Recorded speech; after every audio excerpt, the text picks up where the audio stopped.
So just allow me 1 minute and then we are good to go with the questions. Okay. So hi everyone and welcome back to another episode of MDBot For Her, the podcast where we spotlight bold, brilliant women who lead, grow and lift others up along the way. I'm your host Sundus Hussain, and today I'm so excited to be joined by a truly inspiring guest, Rachel Radway. Rachel is a certified professional coach, speaker, and best-selling author of Perceptive. After spending more than 25 years in corporate leadership, often masking parts of herself to survive, she made the brave leap to help other perceptive, intuitive, differently wired leaders show up with confidence, clarity, and authenticity, and without burnout. So, today we are going to talk about what it means to lead with compassion, trust our intuition, and shift from striving to thriving, especially as women balancing work, family, and everything in between. Rachel, welcome to MDBot For Her. I'm so glad you're here. Thank you, Sundus. Thank you for having me. It's a pleasure to be here. Okay, let's start with questions. So let's start with your journey and your story. Like Rachel, you spent 25 plus years in corporate leadership, masking parts of yourself to fit in. Many women relate deeply. What finally pushed you to say, enough, I'm choosing myself now? Well, I'll be honest, Sundus, there was a combination of factors, and part of it wasn't my own choice. So, as you know, women in tech and everyone in tech, honestly, has to deal with layoffs occasionally, and I've had many of them in my career. And I was working with a company that I actually loved a few years ago, and they had grown during COVID from about 200 people when I first joined the company to more than 1,000. And they finally realized that their growth was not sustainable and that they had kind of overshot the mark a little bit. So they had the first of many, many rounds of layoffs, and I was affected by those layoffs. I did get I got a contract job at that point, but I decided to take some time and take my severance package and do something that I had wanted to do for many, many years, which is to get trained and certified as a coach. So my plan originally was to build the coaching business alongside of my job as I was working in this other contract role. But the contract role itself was not what I had hoped. It was a very toxic environment. And I ended up basically cutting down my hours at that job until the end of the year when the contract finished. And then I decided it was time. It was time to do my own thing and to help serve other women and other leaders and help them try to prevent the burnout that I had experienced myself. That's really great. You're doing amazing work, and we really admire these work, because even I, like, the main purpose of MDBot For Her is to encourage women and to empower them and just ask them that come out from your shell and do whatever you want to do. Sky's the limit. You can do whatever you want, and this is the main motive of MDBot For Her is. So let's move to another question, which is like you later discovered you are both ADHD and on the autism spectrum, which explains so much about your journey. Many women only learn this later in life. So how did this new lens change you see yourself and your work today? So it really turned my life upside down, but in a good way. I think, and there are several other women I know who have also learned about having these traits much, much later in life. And I have heard them express the same combination. I think there's a mixture of relief and regret and excitement and a number of other emotions. So relief in that there's nothing wrong with us. We A lot of us have gone through life getting messages that there was something wrong, that we were broken or crazy or doing things the wrong way or not enough or too much. And it's only that our brains are wired differently from other people's wiring. So relief that there was an explanation and that I'm not alone. There are tons of people out there who have similar challenges and strengths. There was some grief and regret that this wasn't discovered years and years and years and years and years ago. So for a variety of reasons, which we can get into if you're interested, but we don't have to, it is becoming much, much more common, as you referred to, for midlife women and older to start learning these things about themselves. Now, excuse me, my throat is really dry. And a lot of the reason for this happening is that we don't look or sound like the people that the conventional medical profession understand to have neurodivergence. And we manifest it in ways that are different from the traditional understanding of neurodivergence. So back in the 70s, when ADHD and autism really started being recognized, it was mainly little white boys who they behaved a little bit differently, and so they were taken for assessments. And there was a very specific understanding of what ADHD looked like and what autism looked like. And anything that deviated from that, there was no reason to be assessed or to be, evaluated.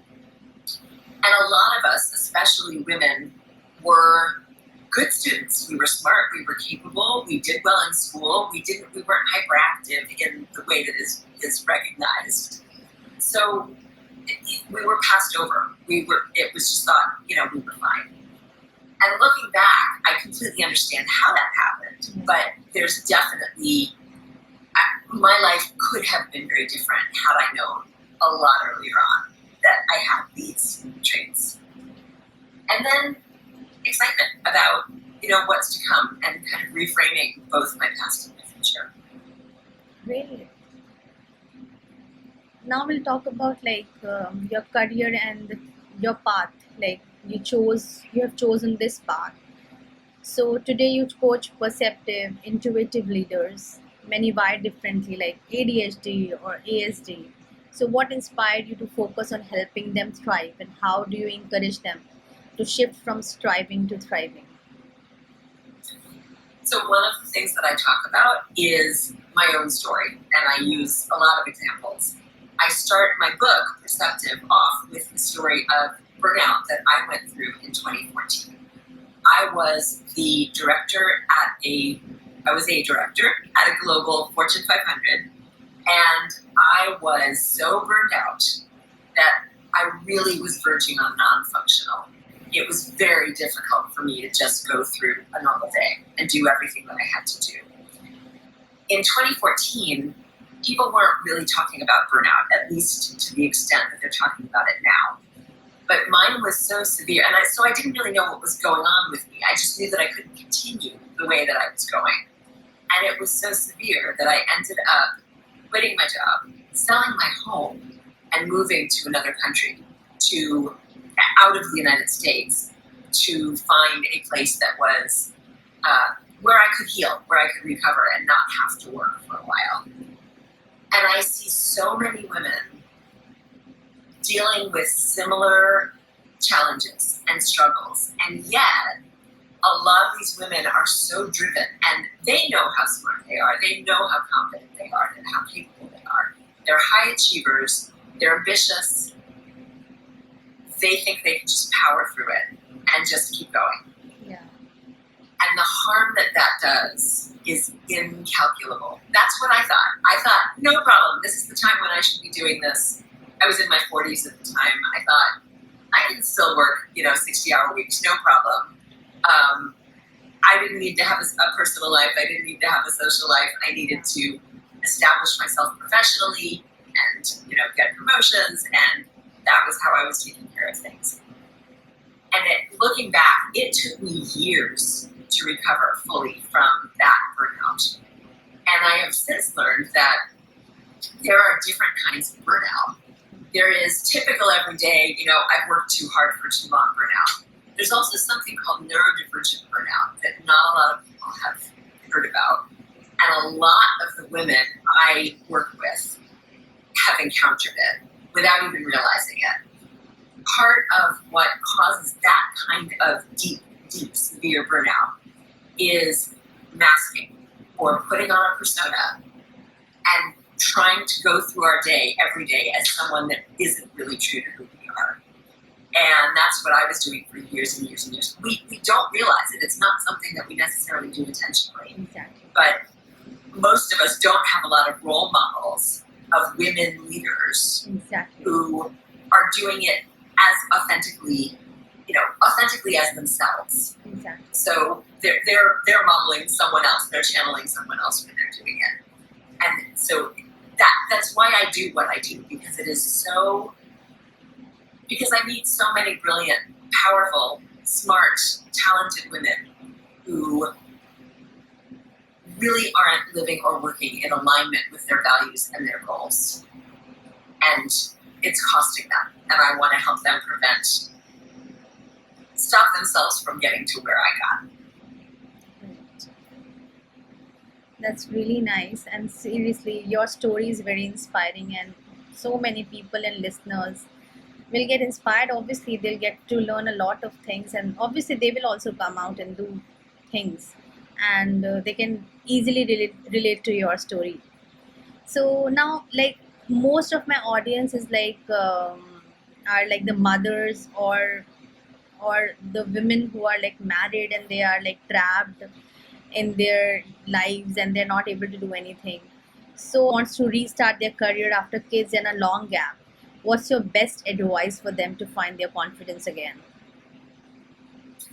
So I love that question.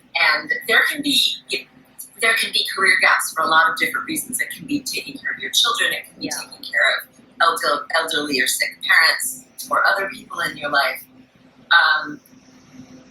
I will say that today, right now in 2025, we are facing a very rough hiring landscape. The professional landscape is a tough one. There are still a lot of layoffs going on, and it can make it even harder to get back into the workforce. But in terms of both gaining confidence and also maintaining the energy and the frame of mind that you need to deal with what could be a long-term transition, right? It could take a long time, longer than it did a few years ago, to get the kind of job you're looking for now. One of the most important keys is to make sure that you are doing things for yourself that bring you joy and building that into your daily life. So I've had a lot of women with kids and careers say, I will ask them what makes them happy. And I've gotten answers like, oh, I can't think about me. That makes me feel guilty. I have to take care of everybody else.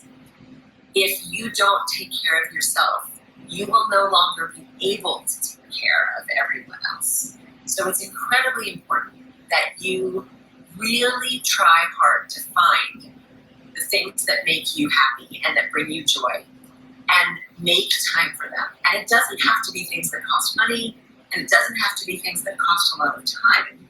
It can be, dancing to a song that you love, or if there's a comedian or a funny video clip that you really enjoy. I tell people just keep those handy on your computer so that you can watch them. Just laughing recharges us and energizes us. It could be playing with your child or playing with a pet or taking a quick walk in a place that's beautiful that you really enjoy looking at. It's getting out of your brain and into your full body, laughing, smiling, doing things that make you happy. It can take 1 minute, but if you build several of those into your day, it starts to change your outlook. And it's uplifting, it's revitalizing, and that allows you to show up differently in the world. So it'll show up when you're applying for jobs, it'll show up in your interviews, it'll even show up with your family. They will notice a difference. Exactly, they will. Yeah. So that's the number one thing that I recommend. The other piece of it, of course, is the confidence part, which one of the things that I have a lot of my clients do is to go back over either their professional career or other parts of their life and write down everything that they would consider an achievement. And turn it into a little bit of a story, an anecdote that you could use in a job interview, for example. Really look at what the situation was, what your approach to addressing it was, and then what the results were, what the outcomes were, how it affected whoever it affected. And write down as many of those things as you can think of. If you don't have a lot of professional experience, write down situations that you can think of like that in your personal life, things you might have done for your family or in a volunteer job or for a neighbor or for a friend. Really think about the positive outcomes that came from your actions and also the as I said, the approach, what led you to take those actions, because that can show an interview. First of all, it shows you, it's a good reminder for yourself of everything you've achieved. And it also makes a really good story for an interviewer when they ask you about things that you've accomplished. Great. That really sounds great. Even I have gone through postpartum depression, and seriously, for 2 years it was so difficult for me to because at that time I was not doing job and I was not doing anything, and that guilt was killing me that I won't be able to take care of my son, and it was so difficult for me to come out. Then I gathered my confidence, I gathered everything, the courage which I had, and then I restarted, and that is why I am here right now, surviving, breathing, talking to everyone. And it was so difficult for me to come out from this. That's why I understand the situation of the other women. Until you are not going through the same situation, you will never be able to understand that what exactly the other person is going through. Because I have gone through it myself, then only I can relate to other women also. So yeah. Well, and so that one of what you just brought up really it's so important, because so many women go through this alone and feel like they don't have others that they can talk to, share stories with. You need a support network. So finding another community of women, or finding a community of women who are dealing with something similar or have dealt with something similar in the past can be a huge way to just be uplifted and to help you gain confidence. Yeah. Now let's talk about you created the Grit Collaborative for women wired a bit differently. So why are these safe spaces so powerful for women stepping back into work or leadership? That's a perfect segue. It's all about community. So when I run the cohorts of the Grit Collaborative, and let me mention also that GRIT is an acronym for Grace, Resilience, Intuition, and Trust, which are the 4 cornerstones of the program itself. And the collaborative it's really a hybrid group coaching and mastermind program. And it is a group of women who are all in similar levels of leadership, similar levels of experience. So far, most of them have been in tech, not all of them, but I'm considering doing other groups that are outside of tech as well. There is a power, and this goes to what both of us were saying before, in hearing directly from your peers that your experience is not the only one of its kind, that other people are going through or have gone through what you are. And there is a power in being able to share a challenge that you're dealing with and have others respond in a way that is empathetic and compassionate, not trying to solve the problem for you. As many of us know, husbands and partners sometimes want to try to just solve the problem or fix it or get you to stop talking about it. But when you're in a group of like-minded women, there is a supportiveness, an empathy, a very deep empathy and compassion that really is hard to find in just the outside world. And so the groups are I will bring a topic, but others in the group also bring topics, and it's a shared space that is safe for anyone to bring up anything that they want to bring up. And it's not about whining. I mean, people can vent if they want to vent, but that's not what we spend our time on. What we spend our time on is exploring ourselves and our responses to things and how we might do something differently, and opening up to, other opportunities and other possibilities. Great. Thank you so much for such an amazing, insightful answer. Now we'll talk about your book and the impact of that book. So your book Perceptive resonates with so many. So what inspired you to write it, and what's its message for women leading today? So, interestingly, I've been a writer all my life, and I have contributed to other books, and I had no intention of writing Perceptive. I was approached by a publisher who told me that my message needed to get out there further. And I was really early on in my business at the time, and it hadn't even occurred to me to write a book about what I was doing. So I was a little bit skeptical, but he and I had a couple of conversations, and I explained the challenge of working with a population of women who are extremely bright. Some of them are brilliant and talented and creative, and they have this trait of high sensitivity, which can often feel like a challenge, especially in a culture or a society that considers being sensitive a weakness. So not something that women leaders want to be seen as, right? The more he and I talked, the more I realized that this was something that I really wanted to spread further than I could by just working, one-to-one and in my collaborative groups. And he actually helped me come up with the title. I didn't want to call the book Sensitivity or Sensitive. There are other books called that. And again, I really wanted it to be something positive that people both know and aspire to.